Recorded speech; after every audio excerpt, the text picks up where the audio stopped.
Hello, welcome once again to Stuff and Things, where I like to talk about stuff and occasionally even things. I'm your good friend Bradley, and today is a very pleasant Sunday Stuff and Things. And on this pleasant Sunday Stuff and Things, we have many things and stuff to talk about, including upcoming videos, things that you can look forward to on Stuff and Things Plays, and working. We will be getting into, where are my notes? We will be getting into a Sutliff mystery box. I have a box from Sutliff. They just send me things sometimes, and we're going to crack it open and see what's inside. I have finally done my first impressions video and the full review of Cult Blood Red Moon, and I'm going to give you a little preview about that, and then we have lots of good comments, questions, and feedbacks. We have lots of good comments and questions and grammar gang, in hashtag askstuffandthings. So let's get into it. All right, gang, what can you look forward to on Stuff and Things Plays, and working? The 3 YouTube channels that I'm trying my best to maintain right now. Well, first of all, this coming week, we have on Wednesday the first impressions video for Cult Blood Red Moon. Evil. This is an aromatic blend. It is an aromatic blend that tastes of cherries and chocolate. I don't like aromatic blends. I just reviewed Captain Black Cherry not too long ago, and I didn't like that. Will this be any different? I'm going to kind of ruin it when we talk about this a little bit in the video, but definitely check out the first impressions. I was a bit surprised by what I found. Next, or the week after, some of you will have noticed, in fact, I think I even mentioned, oh yes, and I'm even wearing the throwback Seattle gear. There is an alternate jersey for the Seattle Seahawks this year, and it's going to be their cool throwback jerseys that they had from like, basically, when did it change? Basically what they had from like the early 80s through the 90s. And I think they look fantastic, and so I went out looking for a jersey. I don't typically wear sports jerseys, but I wanted one, and I found one, and we're going to be talking about that in a video on Stuff and Things. It's by Mitchell and Ness. They make a lot of really cool throwback, very authentic jerseys for all sorts of different teams, different sports, and I got one for Steve Largent. And we're going to be talking about how it fits, the quality, all that good stuff in a video not next week, but the week after on Stuff and Things. We will, of course, have the Cult Blood Red Moon full review coming up. There will not be a working episode this Monday. As I mentioned a couple weeks ago, it's just not always going to be conducive to having a video every single week based upon what we're doing. I did post a little short on Friday, and then I think I'm going to be able to get some good footage this coming week to have a working episode next week. But please, if you have not checked Working Out, do so for me, gang. Check it out, subscribe, watch those videos, leave comments. We want to try to gin up some enthusiasm for the Google algorithm to start putting those videos in front of people, because I think they're really good, I think they're really interesting, and I think people will like them if they have a chance to see them. So please go to Working and check that out. And then every Monday, Wednesday, and Friday, the Legend of Zelda Tears of the Kingdom series continues. So much. Many more things that I didn't even mention in that little preview, so stay tuned. All right, gang. For the past couple years now, Sutliff will occasionally just throw something in my old P.O. box, and I'm not sure exactly how I ended up getting on their mailing list, but it's really cool, because sometimes they send me brand new blends that I can try out for you, show you on the channel. I'm sure that's why they send them to me. But it's just neat to be able to say, oh, what is this? Let's take a look. Let's try it out and tell you what I think. So I have my Bark River Mini Gunny right here, a beautiful little blade, and we're going to chop into this thing and see what we have. Is that how it opens? I think it opens on both sides or something. from Sutliff Tea Company. Ugh. I think I'm opening this incorrectly, but whatever. Okay, that's gonna work.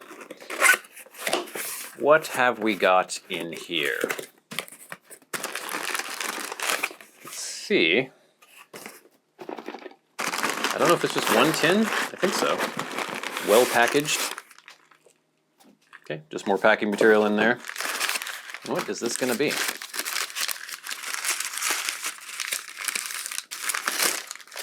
Oh. Seattle Pipe Club Down Yonder. These tins are so shiny that it's hard for them to come up on camera, but hopefully you'll be able to see that a little bit. It has the famous couple from the painting American Gothic on there. And then it is called Seattle Pipe Club Down Yonder, Signature Series. Down yonder, in the country down yonder is far away, often beyond the horizon.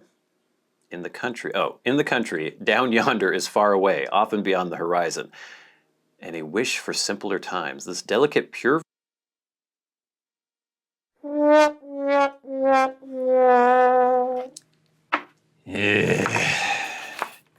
And we're back. And my mic cut out, and I was sitting there blathering to myself for the entire rest of the episode, and I didn't notice until I started editing the episode that I only had about 5 minutes of the episode with audio on it. Always check the battery in your wireless mic before you start recording a video. I tell myself that all the time. Usually I do it, but I didn't do it today. So, we're back with the rest of this Sunday Stuff and Things. We had just opened this tin, or not opened the tin, but opened a box containing this tin of Seattle Pipe Club Down Yonder, and it's cool. I'm definitely gonna check this out. There was a little bit of information in there as well. I think, oh, maybe it's just the tin description, but basically, this is a delicious pure Virginia that just might this delicious pure Virginia just might take you there. Rare Brazilian Virginia leaf is remarkably smooth from the unique stoving process. Slow steam and heating ferments and darkens the teas. The aroma is heady and rich, with hints of sweetness. Stoving was one of Joe Langford's favorite methods, so travel down yonder and back to a bygone area. It will be worth the journey, and it's releasing August 22nd. So an interesting new blend from Seattle Pipe Club. It looks like it's a pure Virginia with Brazilian Virginia in there, stoved. I don't know that this was blended by Langford. I know he's no longer with us.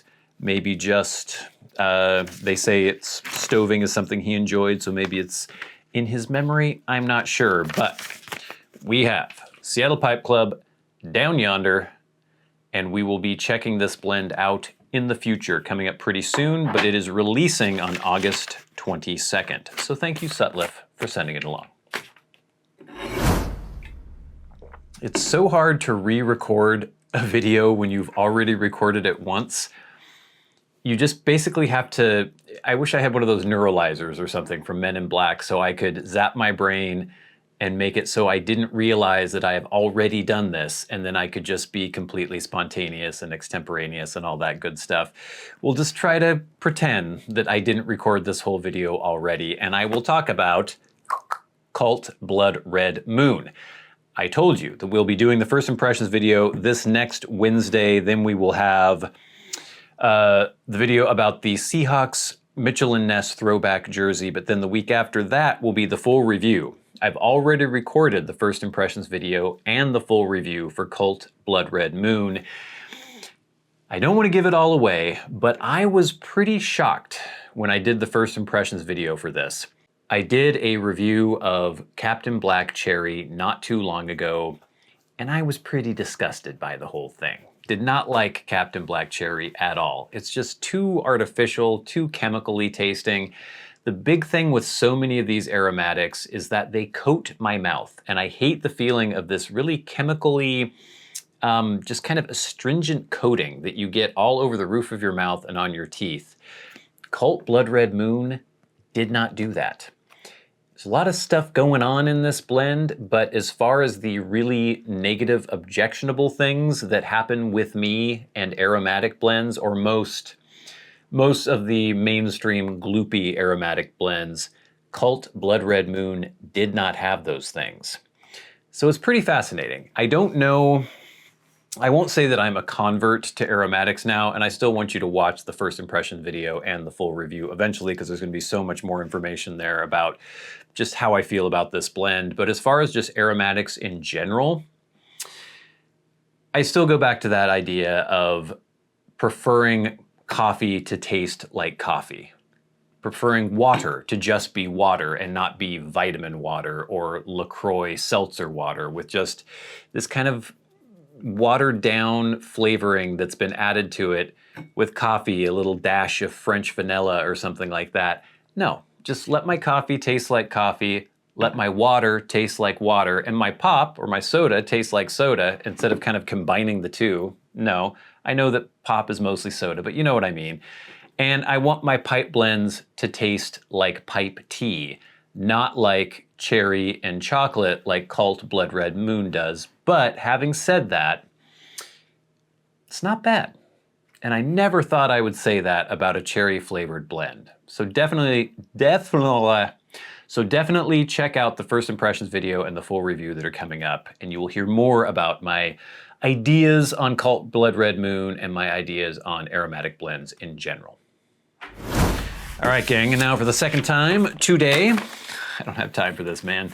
We will do the hashtag Ask Stuff and Things section of this program. Remember, if you have a question for me and you would like it answered on the Sunday Stuff and Things, tweet at SAT Bradley with the hashtag AskStuffandThings. You can also write to me via Patreon if you are a Patreon supporter and go right to the front of the line. You can hit the super thanks button under this video and go right to the front of the line, or you can leave comments, questions, and feedback in the comment section of my YouTube video. I bet I didn't stumble over that the first time. Under all my YouTube videos, and I'll go through all of those, I read them all, and I pick out good questions, comments, and feedback to highlight on the next week's Sunday Stuff and Things. So first, we have some feedback about last week's Sunday Stuff and Things. I had at long last revealed the song that bookends my pipe tea reviews. It's a song called Radio that I recorded over 10 years ago with a band called Burn Up that I was in back then, but the song is even older than that. I wrote it, I don't know, maybe 20 years ago. I'm not even sure, but that's the song. It's called Radio, and I put up a YouTube video where you could listen to the entire song.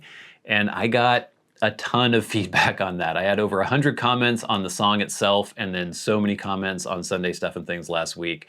Most people were quite pleased to finally hear the song, so I guess I'm glad I finally did it. And representative of that sentiment, this is Arnau Gironel, 7572. Finally! The song! Lots of caps and multiple letters or repeated letters. At Spanky Balls 3084 says, yes! Multiple exclamation points. We love the song. At Luciana SW1LB says, I'm a professional musician. I've run into so much bad music in my day. I wouldn't consider any of the stuff you showed in this video bad. Thank you. Radio, I think, is a great song. What you showed of the Arcadians is banging for sure.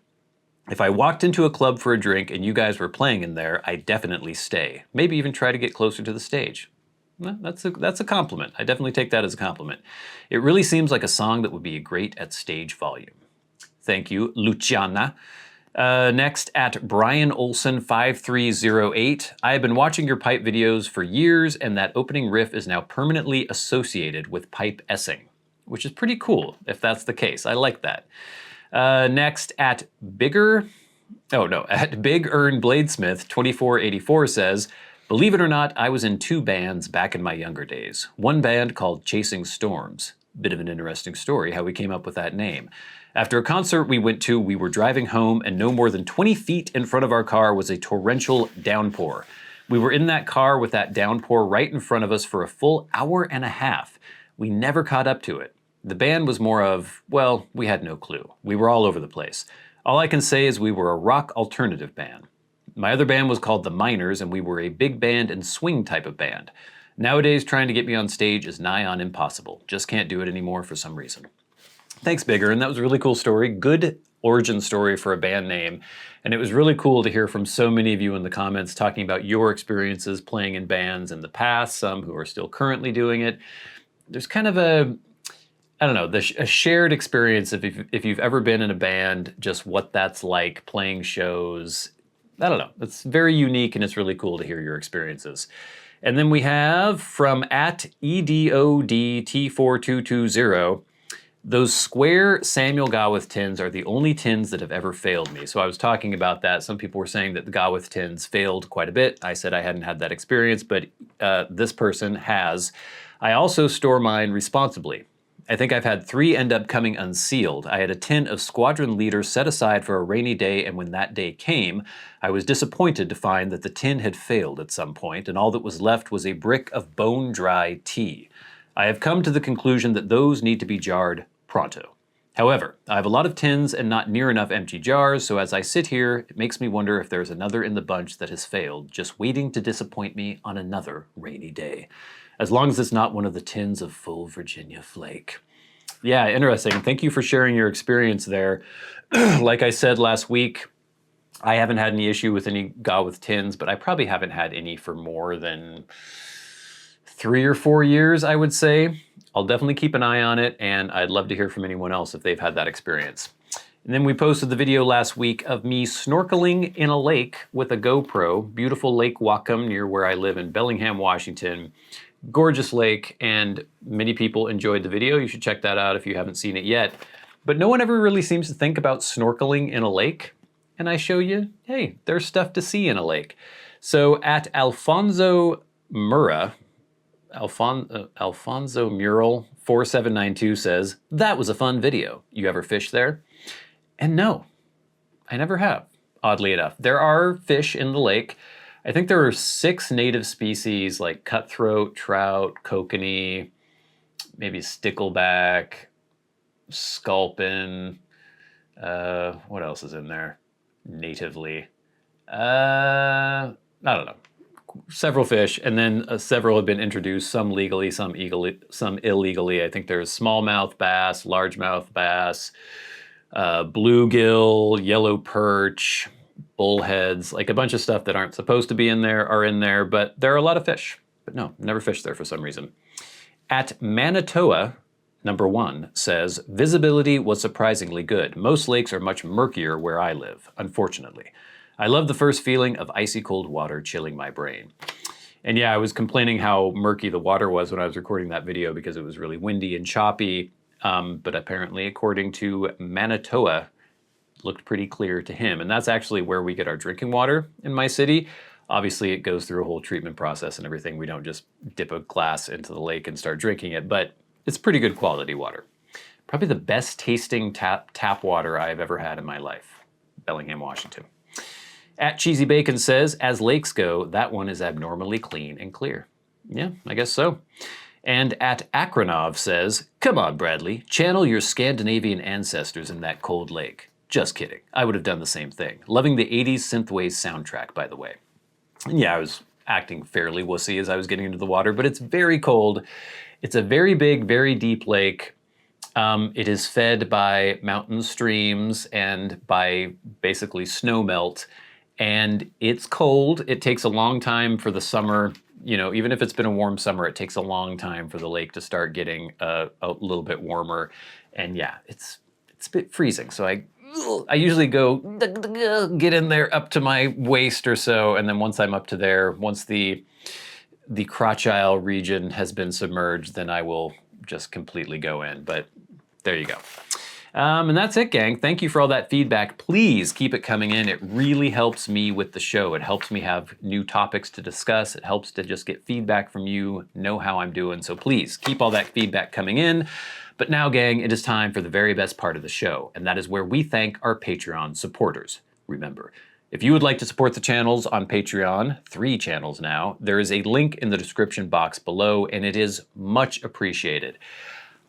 I spend a lot of time and a lot of effort on these videos, and your contributions really help pay for equipment that I need to make these videos. I'm really looking into getting a new workstation so I can edit 4K video without any problem.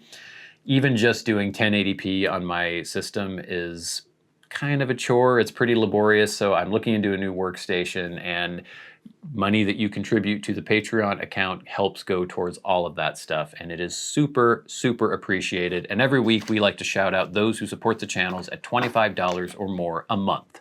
People like Kirk Crompton, Glenn Dunnington, Jason Buckner, MD of the North, David Gaudreau, Finn O'Hagan, Ryan McFadin, Arcturus, and Ashes of the Phoenix. And of course, the Maniacs, the crazy people who support the channels at $100 a month, people like Bob Magee.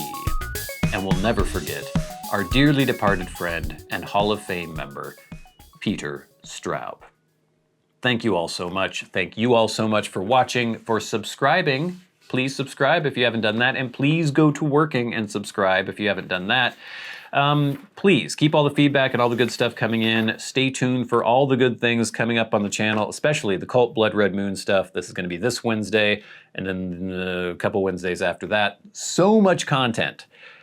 I'm a couple weeks ahead on content now, which is a good place for me to be. I like being there, and there's just so much, so much more to do. Yeah, I've been busy, but gang, thank you so much for watching. Hopefully, as far as I can tell, it looks like the audio is working in this video, and I guess if you're watching this, that means it was. So until next time, until we meet again, I've been your good friend Bradley. You've been the audience. This has been Stuff and Things on a pleasant Sunday, Stuff and Things. I'll see you later.